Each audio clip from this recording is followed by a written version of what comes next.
नमस्कार। आइए आज हम लोग फिर से स्टार्ट करते हैं दो चर वाले रैखिक समीकरण। और इसमें हम लोग ग्राफीय विधि, प्रतिस्थापन विधि, विलोपन विधि ये सभी चीज़ें पढ़ चुके हैं। आज बहुत ही इम्पोर्टेंट टॉपिक आप लोगों के सामने वज्र गुणन विधि है ना, वज्र गुणन विधि पढ़ने वाले हैं। ठीक है, और इसी से हम लोग दो चर वाले रैखिक समीकरण को हल करेंगे, यानी कि x और y का मान निकालना सीखेंगे। बहुतों को जो है ना ये बहुत टफ लगता है वज्र गुणन विधि, क्योंकि इसमें तो सर लोग फार्मूला से बताते हैं कि फार्मूला याद कर लो, और ये टफ भी माना जाता है, लेकिन ऐसा नहीं है।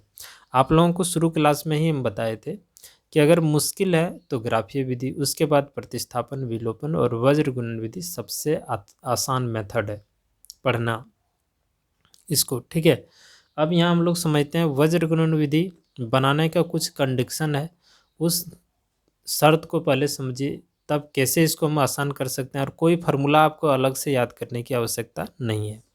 पहली बात, दो चर वाले रैखिक समीकरण का जो रूपरेखा होता है ये इसी रूप में होता है। ठीक है, और नीचे में हमेशा एक होना चाहिए, ये तो पहला तरीका है। ठीक है, स्टैंडर्ड फॉर्म में लाना है। इसमें ए एक्स बी वाई और सी ये सब इधर ही होना चाहिए, इधर बराबर 0 होना चाहिए। अगर इधर कोई संख्या आ गया इधर, तो उसको भी हम लोग इस पार कर लेंगे। ठीक है, उसके बाद हम लोग वज्र गुणन विधि आराम से बना लेंगे, कोई दिक्कत नहीं होगा। और एकदम ईजी से पढ़िए, एकदम आराम, सिंपल भाषा में, सिंपल लैंग्वेज में आपको पढ़ना है, ताकि आपको टफ लगे ही नहीं कि वज्र गुणन विधि सबको मुश्किल लगता है, लेकिन ऐसा नहीं है, सबसे आसान है। देखिए हम करके दिखाते हैं एग्जाम्पल के माध्यम से। जैसे एक नंबर क्वेश्चन है आपका, x minus 3y minus 7 is equal to 0, और दूसरा समीकरण है 3x माइनस 3y और माइनस 15 बराबर 0। ये पहला समीकरण और ये आपका दूसरा समीकरण।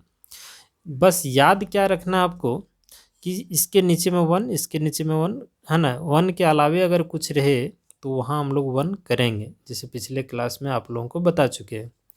दूसरी बात यह है कि इधर बराबर के इस पार में अगर कोई संख्या है, इसको उठा के इधर ले आना है। जैसे मान लेते हैं ये 7 अगर इधर रहता है तो इसको हम लोग इधर कर लेते, तब हम लोग काम करेंगे इसमें। ठीक है, अब देखिए कितना आसानी से ये बनता है। पहले आपको करना क्या है, x लिखना है, थोड़ा जगह बना के y लिखना, और थोड़ा जगह बना के 1 लिखना, ऐसे आपको लिखना है x y z। फिर यहाँ बटे का चिन्ह, यहाँ भी बटे का चिन्ह, यहाँ भी बटे का चिन्ह, और बराबर का चिन्ह लगा दीजिएगा। सिंपल मेथड है ना। अब क्या करेंगे, थोड़ा सा जगह बना लेते हैं हम। ठीक है, अब यहाँ देखिए करना क्या है, सिंपल तरीका। x लिखा यानी कि x वाले पार्ट को ढक देना है। क्या दिख रहा है इधर, और एक बात, आपको एक साइड से चलना है, इधर से इस डायरेक्शन में, यानी कि लेफ्ट से राइट की ओर चलना है। ठीक है, ये याद रहे।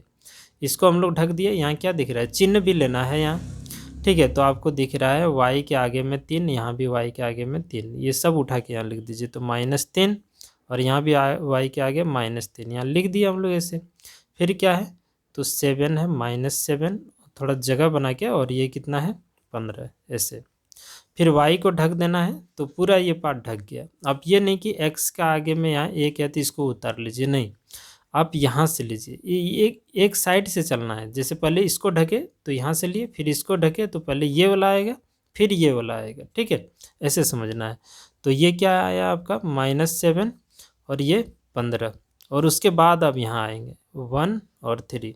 ठीक है, अब इसको ढकते हैं, तो अब यहाँ इधर तो कुछ है नहीं, 0 नहीं लेना है, फिर यहाँ आ जाना है, तो कितना 1, फिर इसके आगे में क्या है 3, फिर यहाँ क्या है तो -3, और यहाँ क्या है तो -3, ऐसे आपको लिखना है। क्या आप इतना कर पाएंगे? ठीक है, अब मुख्य बात, एक सबसे इम्पोर्टेंट बात ध्यान में रखिएगा कि करना क्या होता है।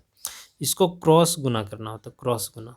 तो ऐसे पहले ऊपर से नीचे, पहली बार फर्स्ट नंबर में यहाँ 1 नंबर देते हैं, दूसरी बार नीचे से ऊपर, इसको दूसरा नंबर में करना है सेकेंड बार में। लेकिन जब आप नीचे से ऊपर गुना कीजिएगा तो माइनस लगा के गुना कीजिएगा। ठीक है, चलिए करके दिखाते हैं। ये बात समझ में आया? फिर एक बार देखिए, पहली बार ऊपर से नीचे नंबर 1 दे दिए, और दूसरी बार नीचे से ऊपर, लेकिन माइनस का चिन्ह लगा के। ठीक है, जैसे यहाँ हम लोग काम करेंगे इसके ऊपर। देखिए पहली बार हम लोग गुना करेंगे इधर से इधर। ठीक है, तो यहाँ लिखेंगे x, एक बार डिटेल करके दिखाते हैं, फिर बाद में क्लियर हो जाएगा। तो ये दोनों गुना हो जाएगा। तो देखिए अब डायरेक्ट भी कर सकते हैं, नहीं तो एक बार हम करके दिखाते हैं। 3 और गुने में -15, ठीक है, ये एक पार्ट हो गया। फिर यहाँ देखिए अभी तुरंत बताए, ऊपर में थोड़ा सा यहाँ देखिए, दूसरी पहली बार इधर से इधर किए, जब दूसरी बार इधर से करेंगे तो माइनस का चिन्ह लगा देंगे, यहाँ माइनस का चिन्ह, ठीक है। तो ये -3 और गुने में -7 ऐसे। फिर बराबर y, और इसको फिर उसी तरह ऊपर से नीचे फर्स्ट बार तो कुछ नहीं करना, -7 गुना 3, और जब आप इधर से गुना कीजिएगा ना इसमें, तो माइनस का चिन्ह आ जाएगा फार्मूला से, और ये दोनों गुना आ जाएगा -15 गुना 1। जब एक क्वेश्चन पे मेहनत कीजिए ना, उसके बाद दिक्कत नहीं है, फिर 1 लिखना है, ठीक है। फिर इसको ऊपर से नीचे पहली बार वही करना, 1 गुना -3, ठीक है, और फिर यहाँ माइनस का चिन्ह दे देंगे, क्योंकि इधर से जब हम लोग करेंगे तो ये हमेशा याद रखना, ये वाला पार्ट माइनस का चिन्ह देंगे, ये दोनों गुना करेंगे, तो ये गुना इसके साथ करेंगे तो 3 गुना -3, ठीक है। चलिए ये x बटे ये माइनस माइनस प्लस हो जाएगा, 15×45, ठीक है, माइनस माइनस प्लस या माइनस का चिन्ह 7×21, ठीक है। ये y यहाँ देखिए 7×21 और माइनस का चिन्ह है तो माइनस, यहाँ देखिए 15 गुना 1 15 होगा, और माइनस, और यहाँ माइनस प्लस हो जाएगा 15, ठीक है। फिर बराबर 1, 3 गुना 1 3 ही होगा, -3 मतलब यहाँ -3 है ना, और यहाँ 3 3 9, और ये माइनस माइनस हो जाएगा +9, ठीक है। अब देखिए कितना सरल है, वो सब मेथड से अच्छा है, एकदम आसानी से ये बनेगा, कोई दिक्कत नहीं। ये घटेगा तो कितना आएगा, 24 आ जाएगा, है ना। फिर बराबर y बराबर इसको घटा देंगे तो हम लोग कितना यहाँ मिलेगा -6, और इसको घटा देंगे तो कितना मिलेगा 6। अब क्या करना है, ये y है, अब इसको इसके साथ बराबर एक बार करना है, एक बार इसको इसके साथ बराबर करना है, ठीक है, क्योंकि तीनों आपस में क्या है, बराबर है। अगर इतना बराबर इतना बराबर इतना है, इसका मतलब इतना बराबर इतना भी है और इतना बराबर इतना भी है, ठीक है। तो एक बार आपको करना है x बटे 24 बराबर 1/6, फिर एक बार करना है y बटे -6 बराबर 1/6 ऐसे। अब इस 24 को यहाँ गुना कर दीजिए, है ना, क्रॉस गुना करते हैं ऐसे, तो आप इसको यहाँ कर दीजिए 1/6, या नहीं तो डायरेक्ट आप कटा सकते हैं, है ना। तो ये हो गया आपका 24, है ना, तो 6 चौक 24, तो x का मान आ गया कितना 4। फिर इसमें इसको यहाँ गुना कर देंगे, तो 1/6 इंटू -6, इसको एक बार में कट जाएगा, तो y बराबर कितना आएगा -1, ठीक है। अतः x का मान 4 और y का मान -1, ये दोनों आंसर।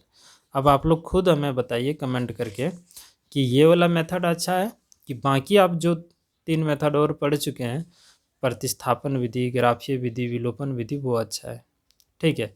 तो चलिए इसी के आधार पर एक और क्वेश्चन करके दिखाएंगे ताकि आपका वो और क्लियर हो जाए, है कि नहीं। देखिए बी नंबर क्वेश्चन हम लोगों का 2x + y = 5 और 3x + 2y = 8। अभी हम तुरंत बताएं कि इधर हमें 0 चाहिए, इधर हमें 0 चाहिए, है ना, कोई लफड़ा नहीं चाहिए, इधर हमें 0 चाहिए, इसको इस पार कर लीजिए। ये 2x + y सॉरी ये प्लस में इधर आएगा तो माइनस में, तो -5, और इधर क्या बचेगा 0, और इसको भी इधर कीजिए, और याद रखिए दोनों चर को आमने सामने लिखिएगा, 3x इसको यहाँ 2y, और इसको इधर कर देंगे तो -8 बराबर 0, ये समीकरण 1, ये समीकरण नंबर 2, ठीक है। अब अभी तुरंत आपको बताए कि कैसे करना है, हम तुरंत बताए। देखिए यहाँ पहले क्या करना है, x लिखना है ना, y लिखना है और 1 लिखना है, लिख दिए, फिर बटे कर दिए, बटे का चिन्ह दे दिए, और सबके बीच में बराबर डाल दिए ऐसे। जब एक बार यहाँ कुछ नहीं है तो 1 है, जब एक बार प्रैक्टिस हो जाए ना तो इसको आप डायरेक्ट करने सीख जाइएगा, दिक्कत ही नहीं है। इसको ढके, इधर क्या दिख रहा है, तो y दिख रहा है और इधर चल रहा है, तो y नहीं लेना है, इसके y के आगे वाला लेना है, यहाँ लिखिए 1 2। इसमें क्या दिख रहा है, तो -5, चिन्ह भी लेना। आप बोलेंगे सर प्लस का लिए, तो प्लस यहाँ छिपा हुआ रहता है इसीलिए नहीं लिए, -8, ठीक है। अब y को ढकना है, यहाँ y लिखे हैं, y को ढक दीजिए। अब x नहीं लेना है, अगर आप पहले x लेते हैं तो आपको यहाँ माइनस लगाना पड़ेगा इस जगह पे, ठीक है। अभी हम क्या बोले, आपको एक डायरेक्शन में चलना है, इधर लेफ्ट से राइट की ओर चलना है इधर, तो इसको ढके, पहले इसको ढके, यहाँ लिखे, इसको लिखे, अब इसको ढके तो पहले इसको लिखना होगा फिर इसको। अगर आप यहाँ से लेते हैं तो इस जगह पे माइनस लगा दीजिएगा, ठीक है, कोई दिक्कत नहीं है, तो फिर आंसर आपका आ जाएगा। हम लोग ये की तरीका सीखते हैं ना, इधर से इधर, लेफ्ट से राइट, इससे इधर, इधर से इधर आना है, ठीक है। तो -5 या -8, फिर यहाँ लिखिए कितना 2 और 3, फिर इसको ढक दिए तो यहाँ क्या दिख रहा है 2 3, और ये दिख रहा है 1 2। एकदम ईजी है, आराम से बनाइए। अब देखते हैं थोड़ा सा, फिर वही कहानी करके, x बटे क्रॉस गुना, इसको इसके साथ गुना कीजिए, तो आप गुना कीजिए 1 गुना -8। फिर फार्मूला अभी तुरंत बताए थे, पहली बार इधर से दूसरी बार इधर से। जब पहली बार इधर से गुना करेंगे तो कोई चिन्ह नहीं देना है, प्लस का ही रहेगा। जब दूसरी बार इधर से इधर गुना करेंगे तो माइनस का चिन्ह आएगा फार्मूला में, ठीक है। ये चीज़ को याद रखिएगा। ये माइनस फार्मूला से आ गया, और इसको इसके साथ गुना करेंगे तो 2 गुना -5, ठीक है। फिर यहाँ y लिखेंगे, और इसको पहली बार यहाँ गुना करेंगे। आप एग्जाम में भी ऐसे एरो का चिन्ह दे सकते हैं, तो ये हो जाएगा आपका 5 गुना 3, है ना, और फिर माइनस इधर से करेंगे तब, और -8 गुना 2, ठीक है। फिर यहाँ 1, इसको इधर, तो 2 गुना 2, और फिर -3 गुना 1, ऐसे आराम से बनाइए। अब क्या करना है, देखिए कितना सिंपल है। ये गुना होगा तो 8 के 8 है ना होगा, और माइनस प्लस माइनस, और ये हो जाएगा, देखिए 5 दूना 10, -10 होगा ना ये, और यहाँ माइनस है तो हो जाएगा ये प्लस, ठीक है। इतना तो समझना चाहिए आप लोग, 10 में आगे। 5 तिया 15, तो 15 हो जाएगा, और 8 दूना 16, तो -16, और ये माइनस प्लस हो जाएगा, ये 16 हो जाएगा, बराबर ये हो जाएगा 4, और ये हो जाएगा आपका 3, ठीक है। किसको समझ में आ गया? ये देखिए, ये 2 हो जाएगा घट के, 10 में 8 गया तो 2, ये y बटे 15 में 16, 16 में 15 घटाइएगा तो 1, और यहाँ भी हो जाएगा 1, है ना। अब क्या करना है, एक बार इसको इसके साथ बराबर कीजिए, एक बार इसको इसके साथ बराबर कीजिए, है ना। तो x/2 = 1/1, और यहाँ y/1 = 1/1, ठीक है। इसको इधर गुना, क्रॉस गुना, तो ये कि इसके साथ गुना करेंगे तो 1 ही होगा, और ये यहाँ 2 हो जाएगा। यहाँ कुछ नहीं फर्क पड़ेगा, तो y बराबर कितना 1, तो x का मान 2 और y का मान 1।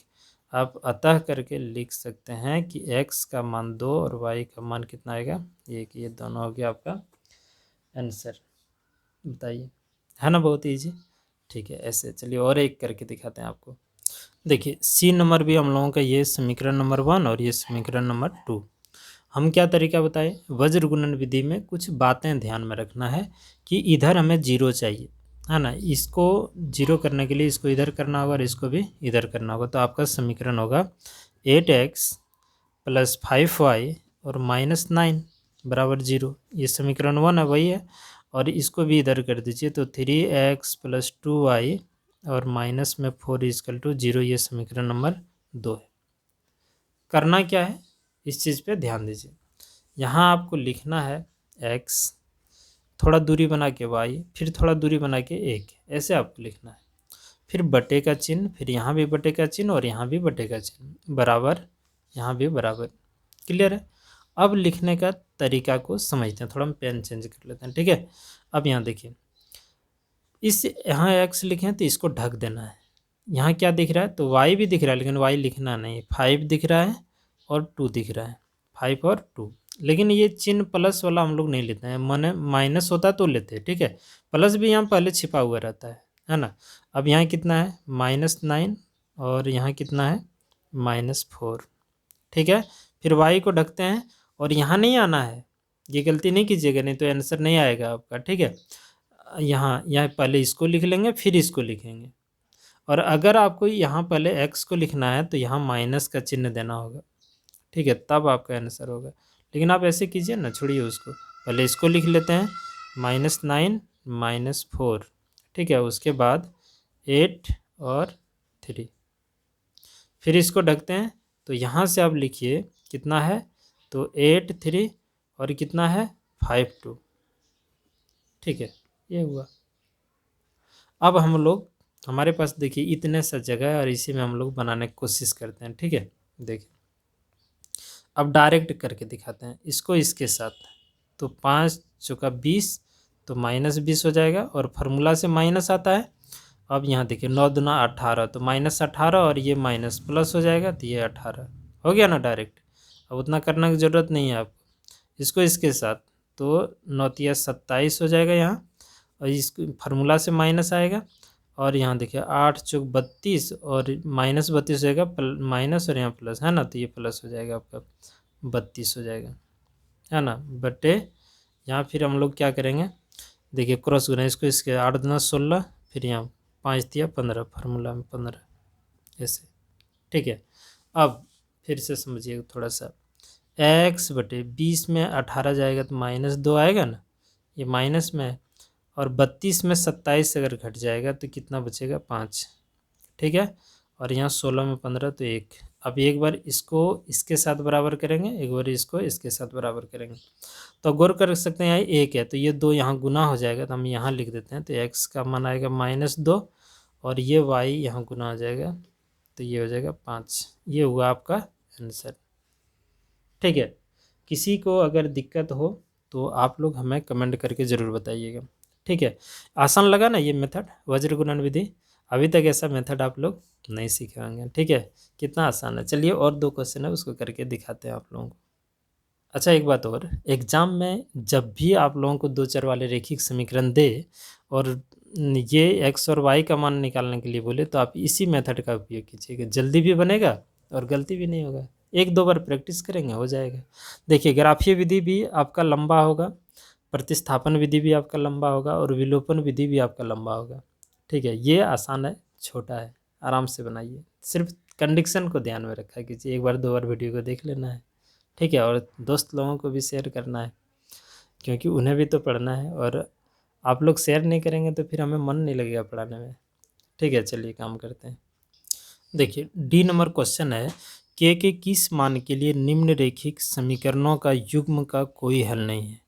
तो देखिए कोई हल नहीं रहने का कंडीशन हम पढ़ा चुके हैं आप लोगों को इस चैप्टर का, 2 चर वाले रैखिक समीकरण का जो चैप्टर वीडियो नंबर 1 है ना। वीडियो नंबर 1 में सारा कंडीशन बता चुके हैं, आप लोग अगर नहीं देखे हैं तो सबसे पहले उनको देख लीजिए, ठीक है, तब आपको ज़्यादा समझ में आएगा। कोई हल नहीं होने के लिए आपको थोड़ा सा फिर भी हम यहाँ हिंट कर देंगे कि a1x plus b1y plus c1 बराबर 0, ये पहला समीकरण है। दूसरा a2x प्लस b2y और प्लस c2 बराबर 0 है। तो यहाँ से कोई हल नहीं होने का कंडीशन क्या था, a1 बटे a2 बराबर b1 बटे b2 और नॉट इजकल टू c1 बटे c2, ये कंडीशन था, ठीक है। तो अगर इस तरह का हुआ तो यहाँ पहले से बोल रहा है कि कोई हल नहीं है, तो हम लोगों को करना क्या है, तो a1 a2 b1 b2 इस सब का मान निकालना है, ठीक है। तो यहीं से निकाल लेते हैं। देखिए ये पहला समीकरण है, तो ये हम लोगों का पहला समीकरण हो गया, और ये हो गया हम लोगों का दूसरा समीकरण, ठीक है। तो इस समीकरण के साथ हम लोग कंपेयर करते हैं। यहाँ x के आगे क्या है, a1 है, यहाँ देखिए x के आगे क्या है, 3 है, इसका मतलब a1 का मान आ गया आपका 3, ठीक है। और b1 का मान क्या आ गया, यहाँ कुछ नहीं है तो 1 है, तो ये लिख दिए 1। और c1 का मान आपका जो आएगा, ये इधर है ना इस पार में, तो 1 लिख लेते हैं, कोई दिक्कत नहीं, क्योंकि यहाँ देखिए आपको ध्यान क्या रखना है, ये इस पहला समीकरण में अगर जो अचर राशि होता है ना, अगर बराबर के इस पार में है तो दूसरे में भी इस पार होना चाहिए। ऐसा नहीं कि यहाँ 0 होता और ये इधर होता तो फिर नहीं लिखते, हम लोग क्या करते, तब दोनों को एक साइड करते। अगर इधर मान लेते ये वाला इधर होता तो इसको भी हम लोग उस पार कर देते, लेकिन देख रहे हैं कि यहाँ भी इस पार में बराबर के और इसमें भी इस पार में बराबर के कुछ है, तो कोई दिक्कत नहीं, आप ऐसे लिखिए। दूसरे समीकरण में यहाँ देखिए x के आगे क्या है, a2, यहाँ x के आगे इतना बड़ा टर्म है, तो ये समझेंगे हम लोग a2 का मान हो गया 2k-1, ठीक है। और b2 बराबर कितना है, तो k-1, y का जो गुणांक है इसको लिखना है, और c2 का मान हो गया कितना, तो 2k और प्लस में 1, ठीक है। देखने में अगर दिक्कत हो तो इसको हम लोग लाइन खींच देते हैं ऐसे, कोई दिक्कत। और कोई हल नहीं होने का यही शर्त है, तो हमें के का मान चाहिए, तो जो बराबर नहीं है उसको नहीं लिखेंगे, जो बराबर है, ये दोनों बराबर है, दोनों को लिख लेंगे। ये 1 बटे a2 इजकल टू b1 बटे b2, एक बार लिख लेते हैं, है ना, और c1 बटे c2, है ना।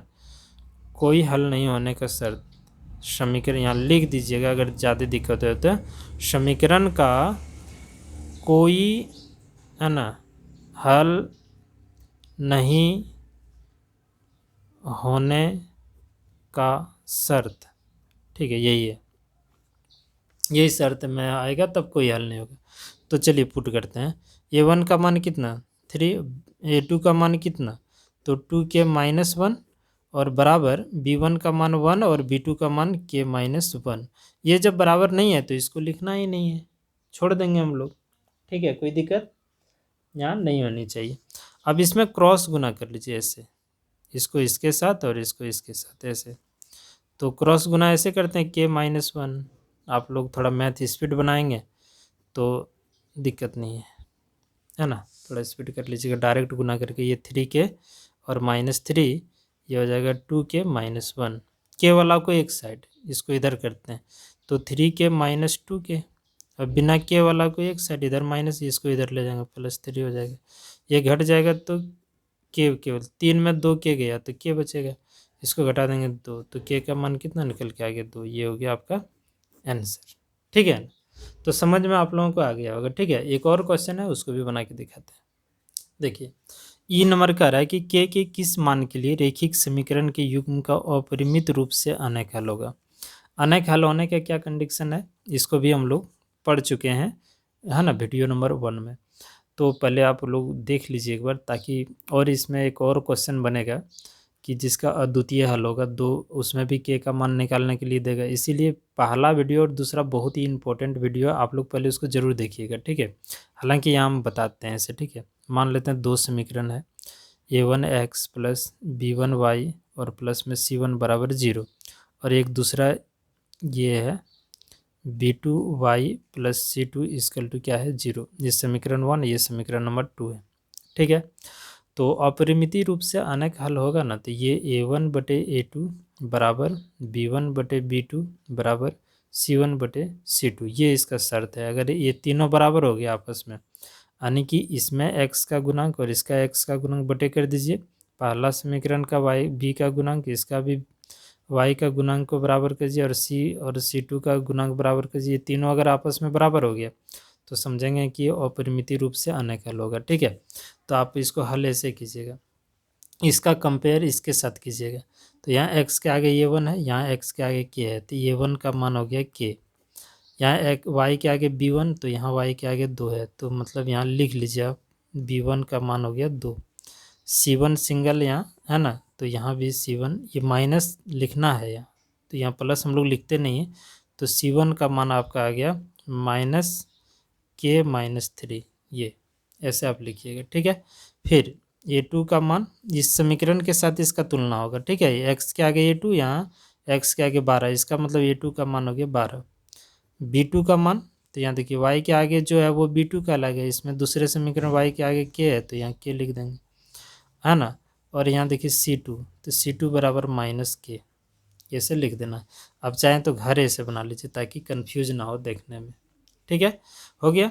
अब यहाँ लिख दीजिए कि समीकरण युग्म का अपरिमित रूप से अनेक हल होने का शर्त क्या शर्त है, a1/a2 बराबर b1/b2 बराबर c1/c2, ये तीनों आपस में बराबर होना चाहिए। तो चलिए a1 का मान कितना है k, यहाँ रख दीजिए। a2 का मान कितना है 12, b1 का मान कितना है 2, और b2 का मान कितना है k, है ना। c1 का मान कितना है, तो k-3, और c2 का मान कितना है, तो -k।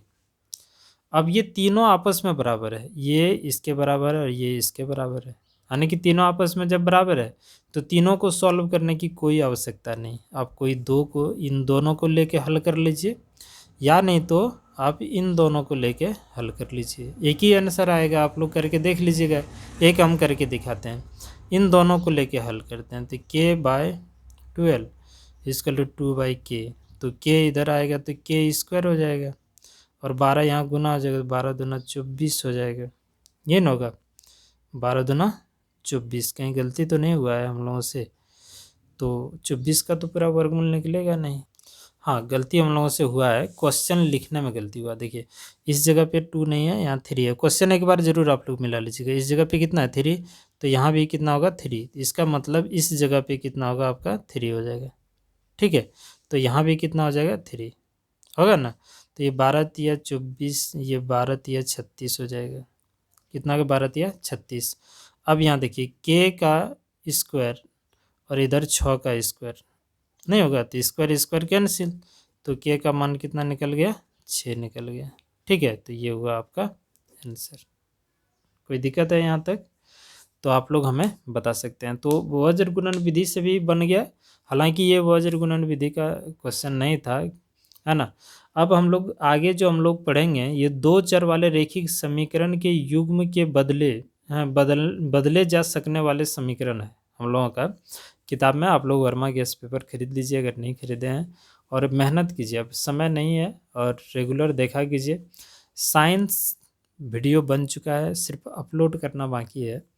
आप लोग एक छोटा मोटा सा शर्त है उसे पूरा कीजिए, जो कि पिछले क्लास में हम बता चुके हैं। ठीक है, और अपने साथी लोगों को भी बोलिए। ऐसा कोई नहीं सोच रहे हैं कि अगर दोस्त को भेज देंगे तो वो भी पढ़ लेंगे, फिर हमसे ज़्यादा नंबर आ जाएगा उनका, नहीं, ऐसा नहीं सोचना। ठीक है, चलिए आप लोग अपना ग्रुप में शेयर कीजिएगा, और अभी कर दीजिए क्योंकि फिर बाद में आप लोग भूल जाते हैं।